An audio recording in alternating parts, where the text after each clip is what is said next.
নমস্কার সবাইকে, কেমন আছেন সবাই? আশা করছি সবাই ভালো আছেন। আজকে ২৯ জুলাই, আজকে আমার হাজব্যান্ডের সেকেন্ড ফলো আপ, সেই জন্য আমরা রেডি হয়ে গেছি। আমি সকালবেলা ঘুম থেকে উঠে স্নানটা করে নিয়েছি। স্নান করে ঘরদোর পরিষ্কার করে ওকে রান্না করে খেতেও দিয়ে দিয়েছিলাম, ও খেয়ে নিয়েছে এখন। আর এখন আমি আমার খাবারটা নিয়ে বসেছি। যেহেতু আমি সকালে ভাত খেতে পারি না, সেই জন্য একটু ম্যাগি ছিল, বানিয়ে নিয়েছি। আর শরীরটাও খুবই খারাপ, খুব খারাপ বলতে একটু মাথাটা ঘোরাচ্ছে, কিসের জন্য বুঝতে পারছি না।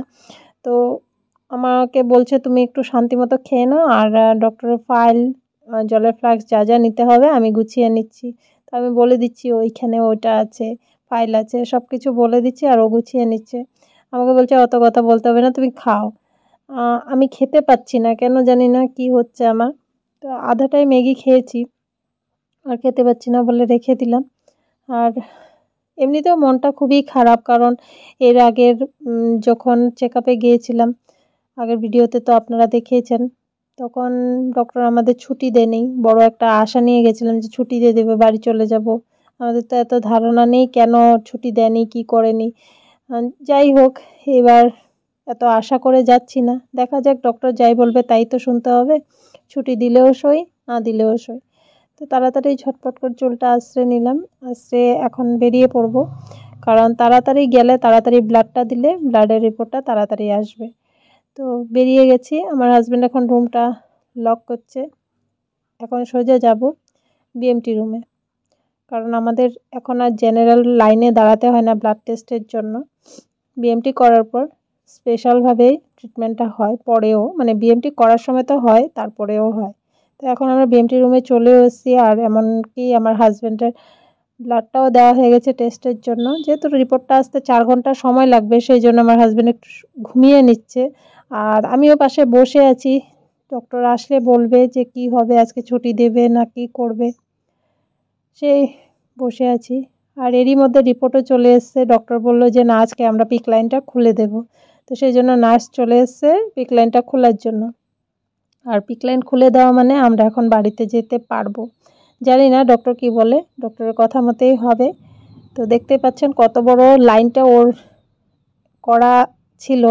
এই লাইনটা বুকের এক পাশ দিয়ে ঢুকিয়ে হার্ট অবধি করা থাকে, মানে যেই বোন ম্যারোটা দেওয়া হয়, বোন ম্যারোটা প্রথমে হার্টে যায়, হার্ট থেকে ফিল্ট্রেশন হয়ে তারপর কিন্তু বোন ম্যারোটা কাজ করা শুরু করে। আমি জানি না, সেটা আমাকে নার্স বলেছে বলে বললাম, কারণ ডক্টরের ব্যাপারটা আমি খুব একটা জানি না। জিজ্ঞাসা করেছিলাম, তাই বলেছিল, সেটাই বললাম আপনাদের কাছে। Hello everyone. তো সকালবেলা দেখতেই পেলেন আমরা হসপিটালে গিয়েছিলাম। হসপিটালে গিয়ে আমার হাজব্যান্ডের পিক লাইন খোলা হলো, তারপর ব্লাড টেস্ট করার পরে পিক লাইনটা খোলা হয়েছে, তারপর ওষুধ দিল। আর next check up, next follow up 12 August বলেছে, আমাদের ডিসচার্জ দিয়ে দিয়েছে। এখন আমরা কালকে বাড়িতে যাব। আর আজকে আস্তে আস্তে 3টেই বেজে গেছিলো, তাড়াতাড়ি হয়ে গেছে, কিন্তু আসার পর রান্না করতে হয়েছে। তো এখন রান্না করে খেতে বসেছি, এখন বাজে 4টে। তো দেখায় কি রান্না করেছি।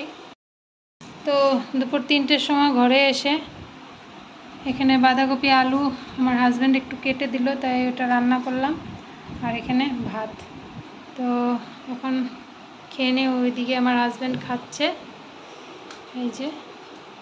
আর এখানে আমি নিয়ে বসেছি, খেয়ে নেই, তারপর বলছি আপনাদের সাথে কথা। খাওয়া দাওয়া করার পর শরীরটা এতই খারাপ হয়ে গেছিলো যে বিছানায় শুয়ে পড়েছিলাম। তো এমন সময় আমার হাজব্যান্ড বলছে যে কাল তো রাতে আমাদের বাসের টিকিট, তো আমি একটু একটু করে গুছিয়ে ফেলি। আমি বললাম না, কিছু গুছাতে হবে না, অনেক জিনিস আছে, আমি সেগুলো পরে রাতে গুছাবো। তেমনটাই করেছি, ও এতটা পারেও না, এখন অনেকটাই দুর্বল। তো রাতেই গোছানো হয়েছে। আমাদের ডক্টর আজকে ডিসচার্জ দিয়ে দিয়েছে, বলেছে 12 আগস্টে আসতে, মানে 15 দিন পর।